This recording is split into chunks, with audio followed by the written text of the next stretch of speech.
Well, if it were possible to do, we'd rub your collective noses in the fucking mess you've made, roll this country up and beat you all within an inch of your lives with it.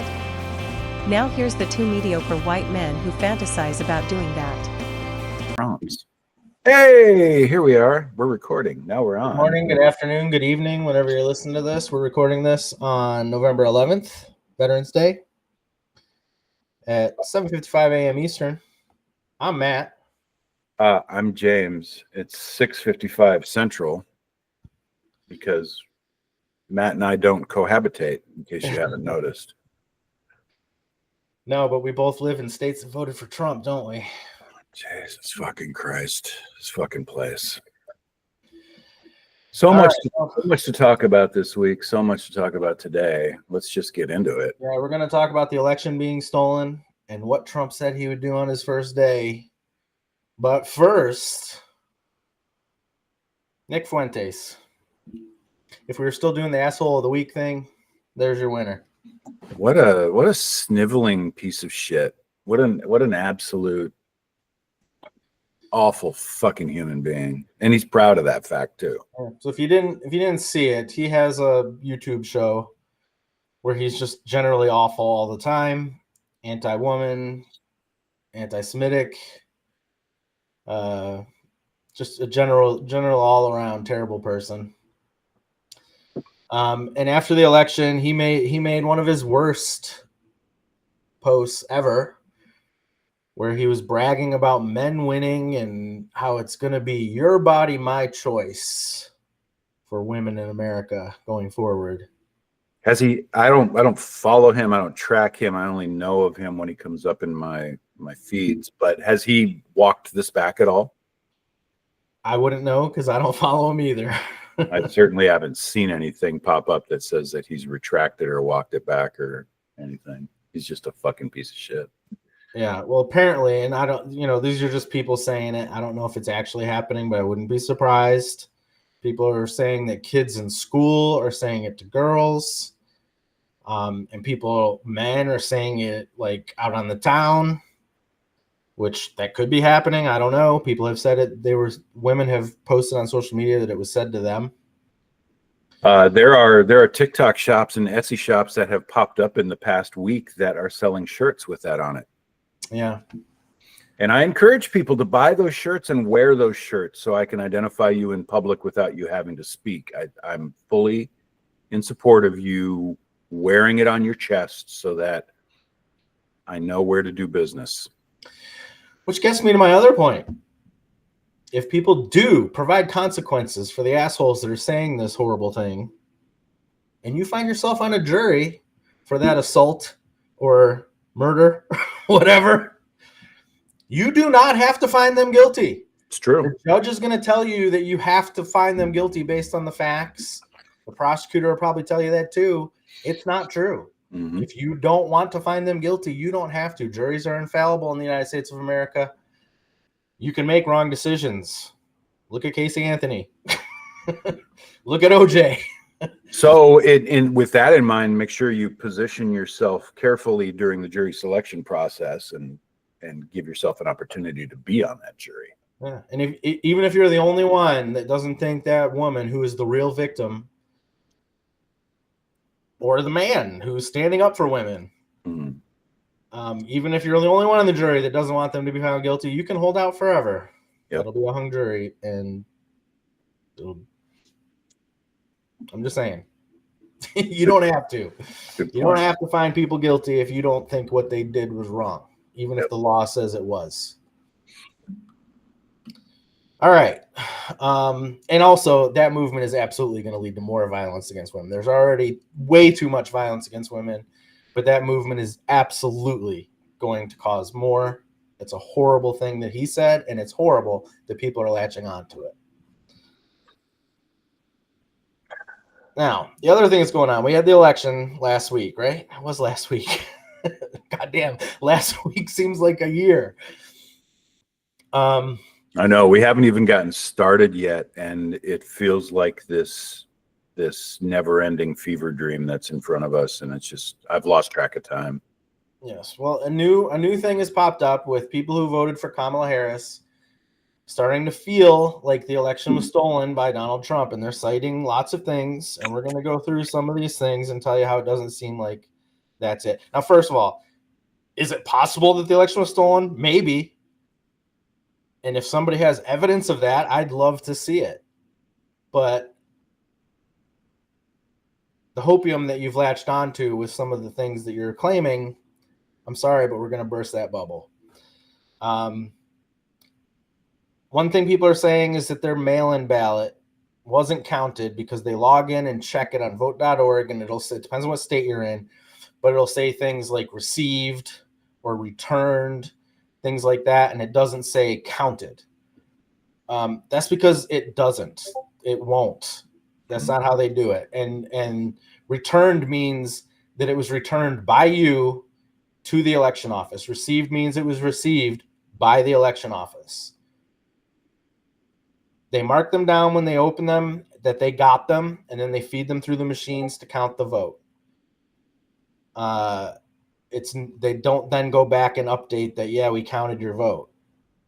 Now, I don't know when they report, I would assume that at some point after the election, not years from now, but in days or weeks, you will be able to see that you voted, because you can when you vote in person. That's a thing. Now, it varies by state what you can see or how easy it is to see that. Some states have an online database you can look at to see that you voted. Some you might have to do a public record search or something like that to find it. And that's probably true of your mail-in ballots too. But when you're logging in on vote.org and saying, track my ballot, it's going to say that the election office got your ballot, and that's it. It's not going to say anything after that. That does not mean that your vote was not counted. I will say that if you voted in person, in most states you can't check that you voted yet.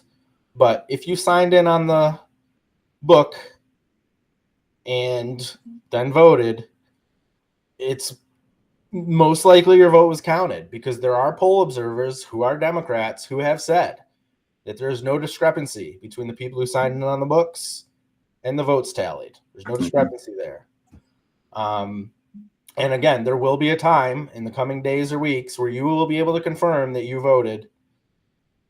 Again, depending on your state, it may be easier than other states, but there's no evidence that your vote wasn't counted, right? correct. All right. Another thing people are saying, they're talking about Starlink, because there's a video of a woman saying that it's much easier running the polling place since they got Starlink. While they may have got Starlink to run their computers that they're using to check the voter rolls or whatever, the voting machines themselves are not connected to the internet. They're not built that way. They don't have Wi-Fi in them. It's impossible to have changed your vote through Starlink in any way. That's just not a thing. And I've seen people, when that's presented to them, they've scrambled their point when they're saying that, well, Starlink flipped my vote or had something to do with manipulating my vote.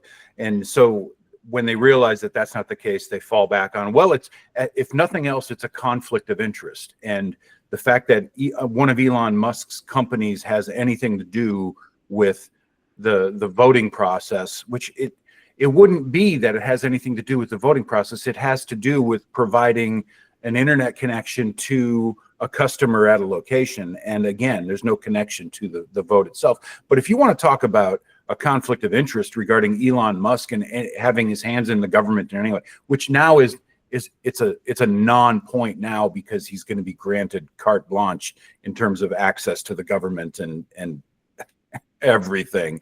But absent that, he is entrenched in, and has been for the past 8 years, entrenched in the machinations of the government via his DoD contract. And we could talk about how so much has come out about his, first of all, his collusion in this in this election process this time around. We could talk about his questionable immigration status, which should nullify all of his DoD contracts. But now all of that's out the window. And I realized this last night because I went through all the valid reasons why somebody should be criticizing Elon Musk by proxy or in any other manner, having his hands in an election process, governmental processes, and so on and so forth. And I realized that all of those points are out the window now, because we are the basis in law for the reasons to criticize somebody in this situation are null and void. It's gone, people.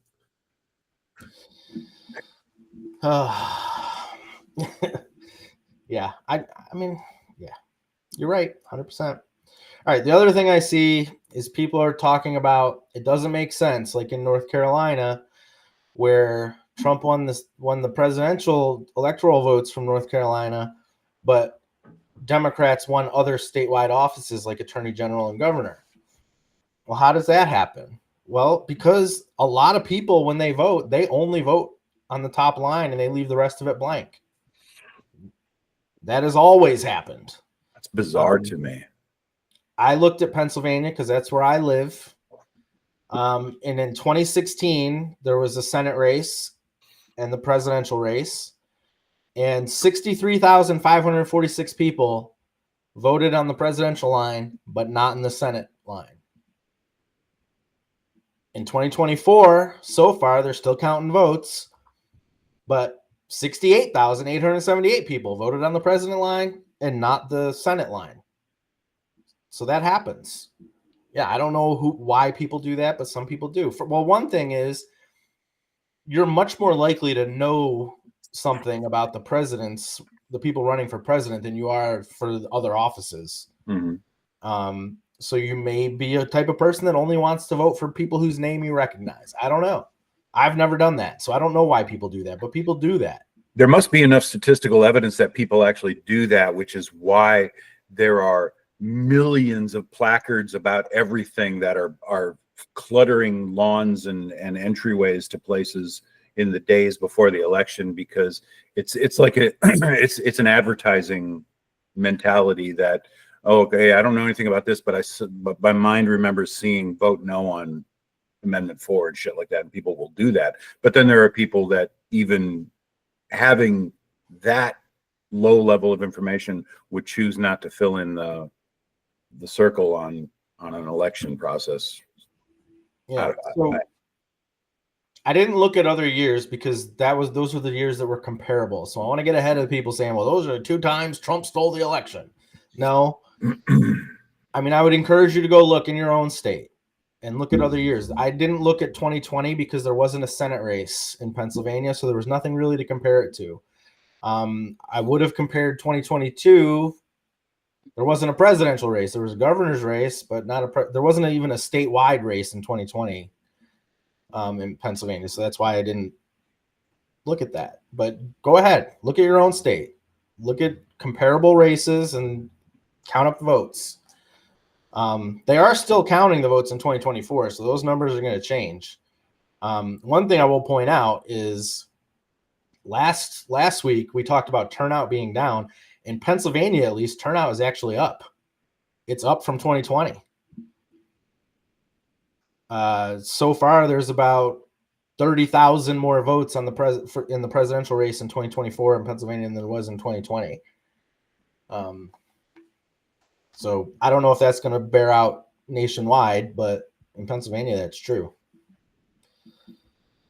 And like I said, they're still counting votes, so those totals are going to keep going up. One thing I also want to talk about, I want to talk about the Senate race in Pennsylvania, because the media has declared Doug McCormick beating Bob Casey in the Senate race. The difference is 30,000 votes right now, and there's 100 and some thousand votes still to count. So Bob Casey has not conceded, and he says, I want to count every vote. So I don't know how that's going to turn out. I doubt it's going to change, but that's interesting too. Anything else to say about that? No, I think you covered it. All right. I will say that if there is ever evidence, I'd love to see it. I would love to wake up one day and find out that, oh my God, we found this evidence and the election was stolen and Trump's in jail now. That would be awesome.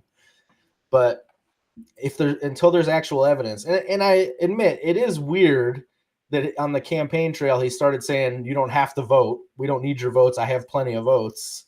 It is weird that he said that. But he says weird shit all the time and he doesn't understand how anything works. So who knows what he meant by that?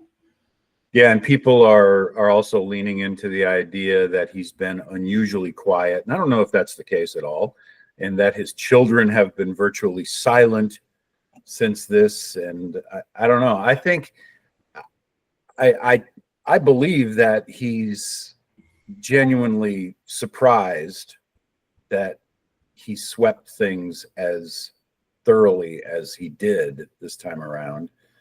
I'm using it as an opportunity to view the landscape of this country through an accurate lens.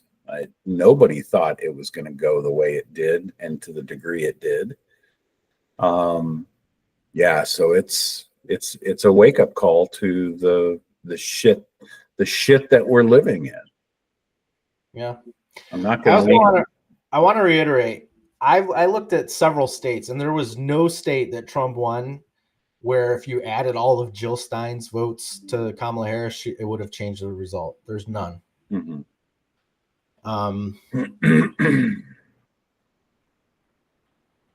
So that's not a thing either.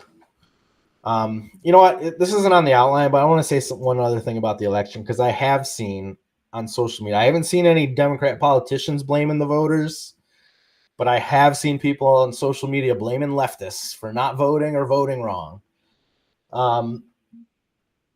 Even though I did vote for Kamala Harris, I cringe when you tell me that I should have just voted some way without the candidate doing anything to earn my vote. That's bullshit. People can vote however the fuck they want. Mm-hmm. And for whatever reason, for example, the Arab community in Michigan chose not to vote for Kamala Harris. That's their reason. It's their right to not vote for a candidate that they don't feel represents them. And shaming them isn't going to get them to vote for your candidate next time. So basically, I'm saying if you're a Democrat that wants to blame leftists for your candidate's loss, shut the fuck up. All right, moving on. Trump has said on the campaign trail, there's a lot of things that he's going to do day one. His first day in office. Can he actually do any of these things he said? We'll go over these things. One of the things he said is that he, within 2 seconds of taking office, he's going to fire Jack Smith and make all his investigations go away. Can he do that? Well, honestly, he's probably not going to have to. The DOJ is already winding down those investigations. I don't know if the charges that have already been filed are going to be dropped by the DOJ or if they're going to make Trump take office and then drop them. But either way, that can absolutely happen. He does have that power, and he's probably going to use it. So we said that last week. He's not going to face any consequences for any of these crimes, at least not the federal ones. He is going to be sentenced in his New York hush money case on the 26th of November. What kind of sentence is he going to get? I have no idea, but I would not put any hope that he's getting any kind of incarceration. In fact, I think it's going to be the latest sentence you've ever seen. And it's possible, at least the latest sentence you've ever seen for 34 felonies, but it's possible that he'll get no sentence at all. But the convictions will probably stand because he can't pardon himself on a state charge. So he's going to remain a convicted felon, but he's probably not going to get any actual consequences. Do you have any thoughts on that? I never considered that there would be no sentence at all, but definitely the lightest sentence you've ever seen there. I refuse to attach myself to any logic, any obvious outcome for anything anymore. And I don't think that I agree with you. I don't think he's he's going to face what would be the normal consequences or the usual consequences for these convictions. My guess is there'll be a monetary fine. I don't know. That's certainly going to be part of it, but even that's. Yeah. All right. There's also the Georgia state case where he called and asked for some votes. That is a state case. He cannot pardon himself for that. That can go forward if the prosecutor chooses. And the prosecutor initially filed those charges, won re-election last week. So if they want to, they can continue with that. I think it's unlikely they'll continue with it while he's in office, but maybe they'll just park it and bring it back in 2029. I don't know. But that can go forward.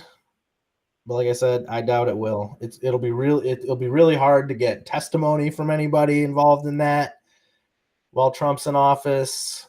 I don't think it's a case you can prosecute while he's in office. So they probably won't. But I'm not a lawyer. If you're a lawyer and you think that they can prosecute him while he's in office, let us know.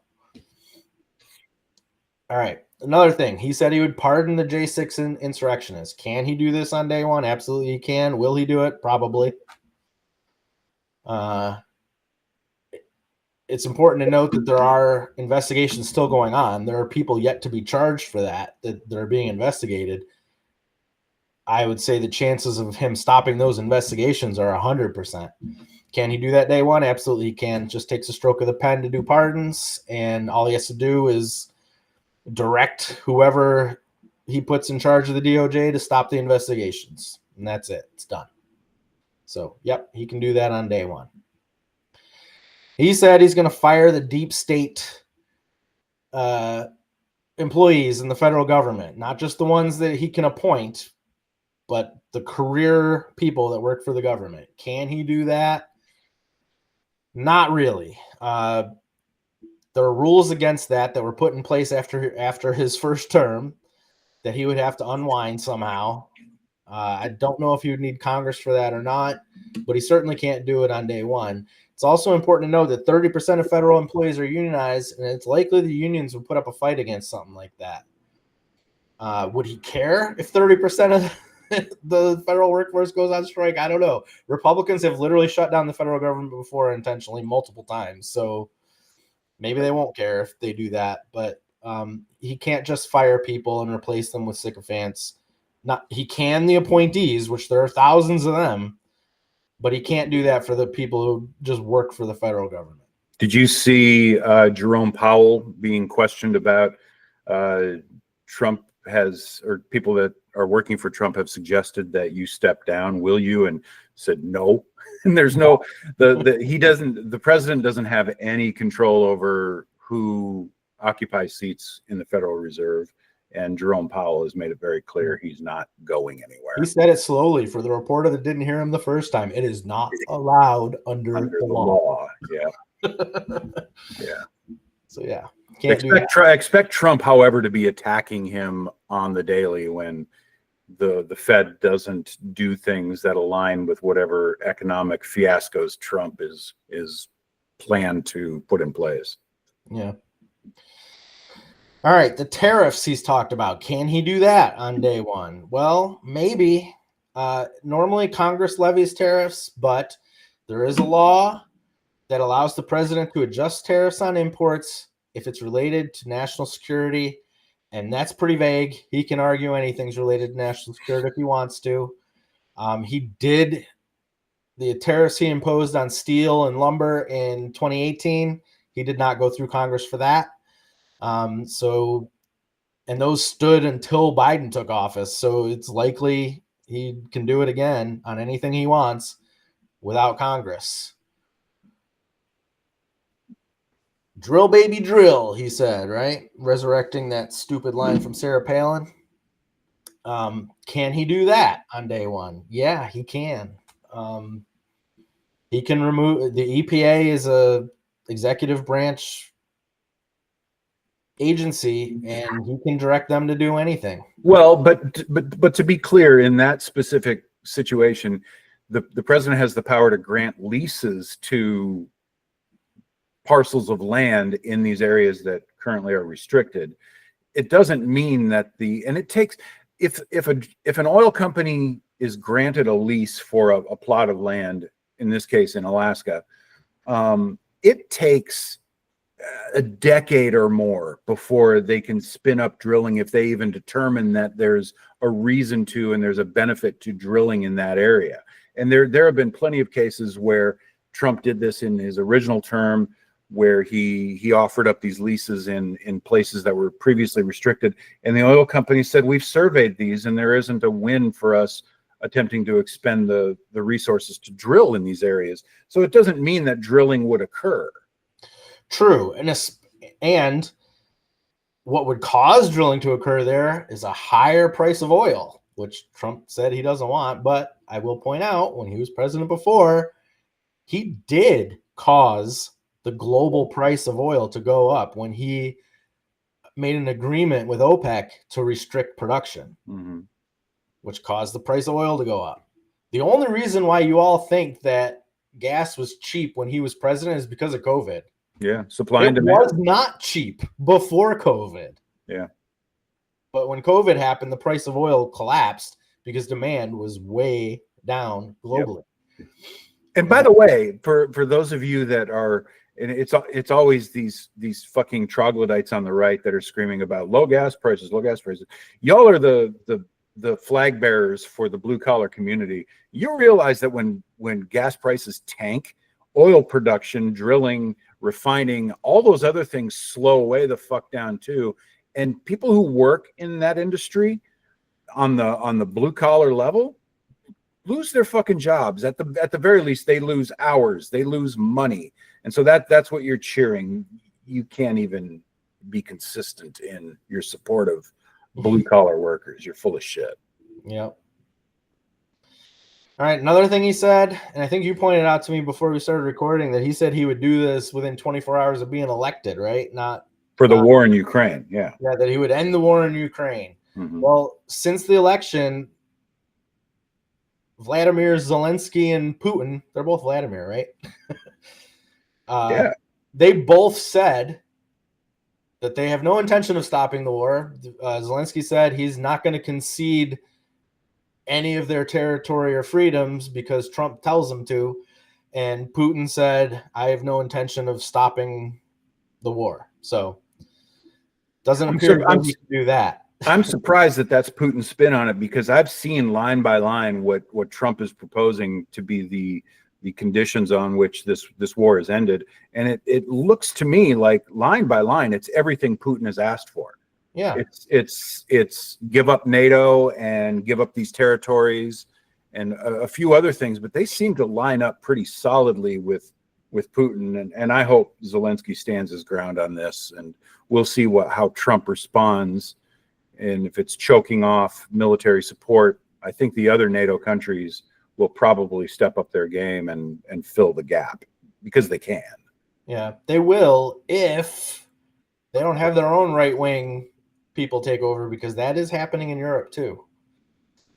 So who knows? All right, the mass deportations. Can he do this the day he takes office? No. There's no mechanism in place to deport that many people. Jim Jordan was recently on CNN being interviewed by Dana Bash. I recommend you watch the interview. He looked like a fucking moron. She kept asking him how this was going to happen, and he couldn't say. He just kept saying, well, we're going to target these people first, and then these people, and then these people, and then these people. And she kept saying, yeah, but how? How? What is the process? How is this going to work? And he didn't know, because there isn't a way to do this quickly. Could they do it over the course of his term? Yes, they could. It's going to require the hiring of thousands more agents, federal agents, to carry out the work. They're going to have to build concentration camps to put the people in. Can that happen quickly? Probably not, but he can get the process started on day one. He can instruct all the agencies he controls to get working on it. I don't know if he'll need to get appropriations from Congress to hire more people or to fund the concentration camps. I don't know if he would, or if he can just use some kind of discretionary funds that he has access to. I don't know that.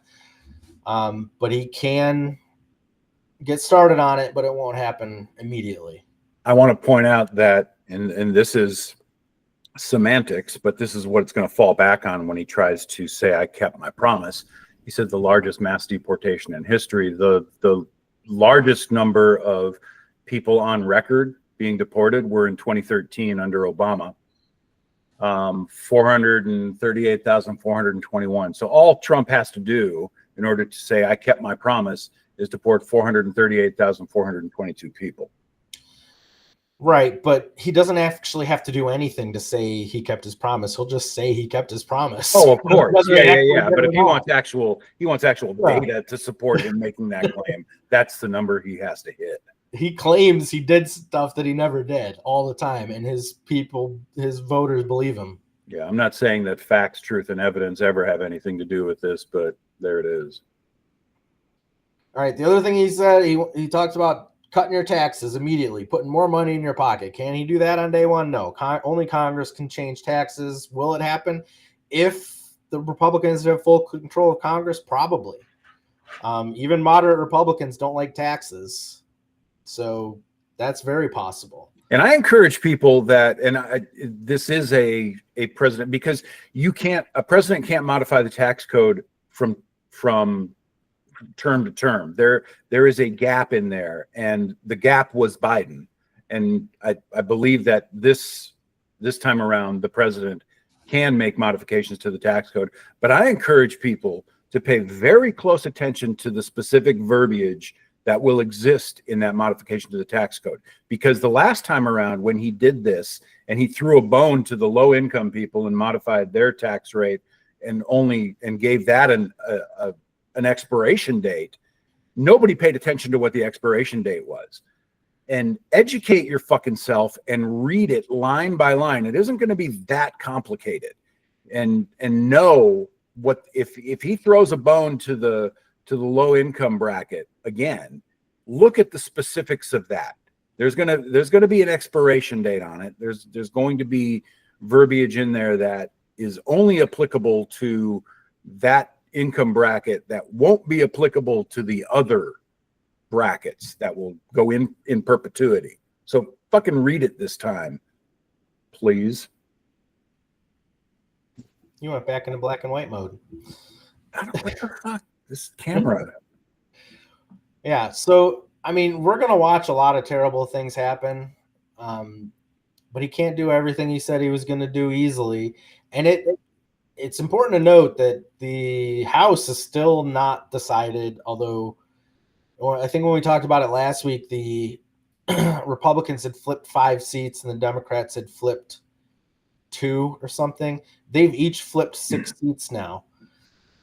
With some still to go. So it is still possible Democrats will control the House, which will make things much more difficult on Trump when he needs money, because Congress holds the purse strings. So,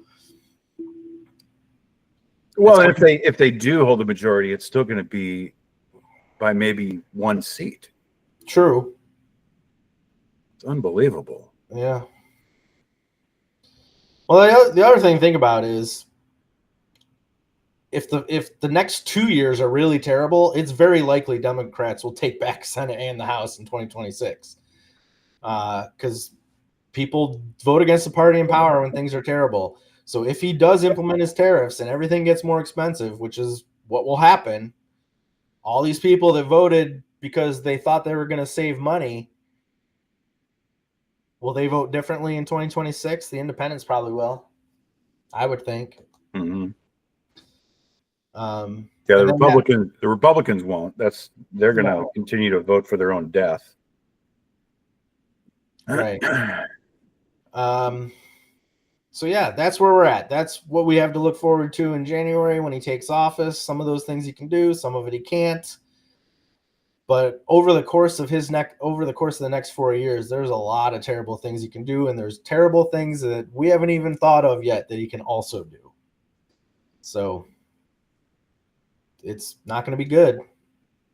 I'm a little shocked by the reaction that I'm seeing from Democrats who are still. Oh, by the way, Carrie Lake out in Arizona lost her race, which I'm ecstatic about. Right. But I'm a little dismayed at the visual reaction from Democrats. They don't seem to be too terribly upset. I'm seeing content being pushed out by AOC where she's just as happy as she always is. She's not worried about a damn thing. There's a clip this morning making the rounds of Jill Biden trotting out in some bright red pantsuit and being criticized for wearing MAGA's colors. That's a bit of a stretch, but it's awfully fucking tone deaf of her to make that choice. It's just fucking. I don't see a lot of hand wringing coming from Democrat politicians who still hold their seat. They seem to be perfectly okay with this. I don't. It's fucking amazing to me. Yeah, well, because they're still getting their paychecks, so what do they care? Yeah, right. One person I would tell you to look at for information is Mehdi Hassan. He's been on fire on social media and doing interviews and talking about what it's going to be like, particularly for minorities, over the next 4 years. So if you want to get a good insight onto that, I recommend you follow him on all his social media accounts. I just opened the TikTok app because I wasn't sure I was following him on my new account. And what's the first video that shows up? It's fucking AOC smiling and having a great day. Fuck you. All right. Do we have any hopium that we can share? Any hopium at all? I don't. The crypto market's on fire. The what is? The crypto market? Yeah, I don't even want to fucking talk about that. Bitcoin hit a new all-time high yesterday. Yeah, I dumped all my crypto middle of last year, and I just caught a glimpse of just Doge itself. Fuck my life. On fire. God damn it. Yeah, I mean, it's unfortunate, but the crypto bros were very in on Trump, and this is another thing Democrats didn't do. I know it's not. They probably did the analysis and said it's not a big enough voting block, but Republicans made a lot of pro crypto comments on the campaign trail, and Democrats said nothing. Again, I don't know. They probably know that it's not a big. I'm into crypto, but I don't vote for it. I didn't vote for it. I also don't understand why Republicans like crypto and Democrats don't. It doesn't make sense to me. It feels to me like a potential currency that's not beholden to the banks would be a popular thing with left-leaning people and a less popular thing with right-leaning people, but it seems to be the opposite. I don't know why. Yeah. Other hopium. I started watching The Expanse, which you recommended. I've only watched one episode so far. I don't like how gray it is, but that's not going to make me stop watching it. I'll watch it. Oh, that'll change. That's not going to be a constant theme. Mm. It definitely took me longer than the first couple of episodes because I've tried to watch this a number of times over the years and just couldn't get hooked in. And I made it past the first 2 or 3 episodes, and then I realized I was vested. And I think you'll find it worthwhile. I just started season 3 of Resident Alien. Boy, that show has really gone in directions. It has to cultivate these characters. And you're saying that there's only 3 seasons, right? And it doesn't look like we're going to get a 4th. Don't ruin it for me, but I don't think so. But I watched all 3 seasons and I liked it. I enjoyed it. I think it's a good show. There were definitely some laugh out loud moments in it, and it's also sort of going into other emotional tangents with the adoption issue, the girl struggling with addiction. That was a very short-lived theme, but maybe it isn't completely sussed out yet, but I definitely like it. I liked it too. I watched the new Aubrey Plaza movie, My Old Ass. Yeah, I've been seeing trailers and stuff for that. Is it any good? I don't think I was the target audience. I don't know. It was all right.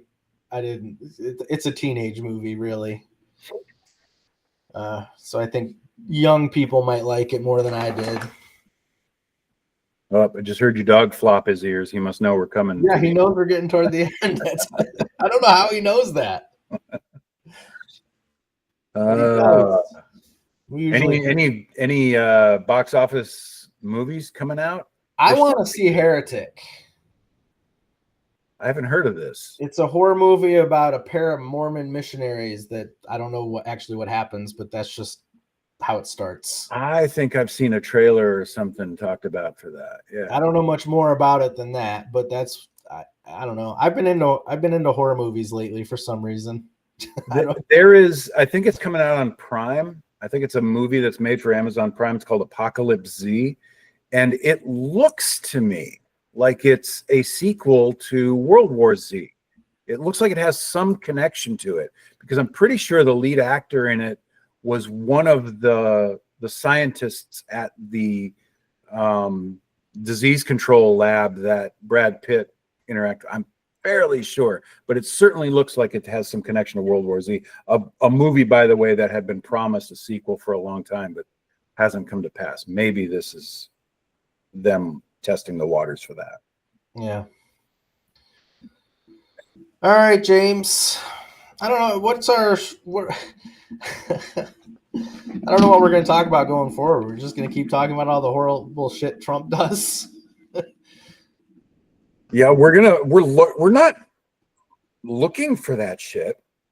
What I'm looking for, I think the theme going forward for a lot of people, and I know there were some big influencers talking about this. The Midas Touch was talking about this, about the ways to confound this administration. And some of that is some really high level stuff that isn't really going to be accessible or feel accessible to the average person. But in terms of ACLU getting in there and filing lawsuits for, this deregulation shit that's going to be going on and other things. But we're definitely going to be focusing on ways in which resistance can be effectively accessed by the average person. I think that's something that people are looking for. That's something that people need in this upcoming shitstorm that we're going to be living through. People need to know how they can resist, how they can at least feel like they still exist in this mire. Yeah, I will tell you, if you're lucky enough to have a Democratic governor, governors are putting things in place in their states to resist Trump's worst plans. Yeah.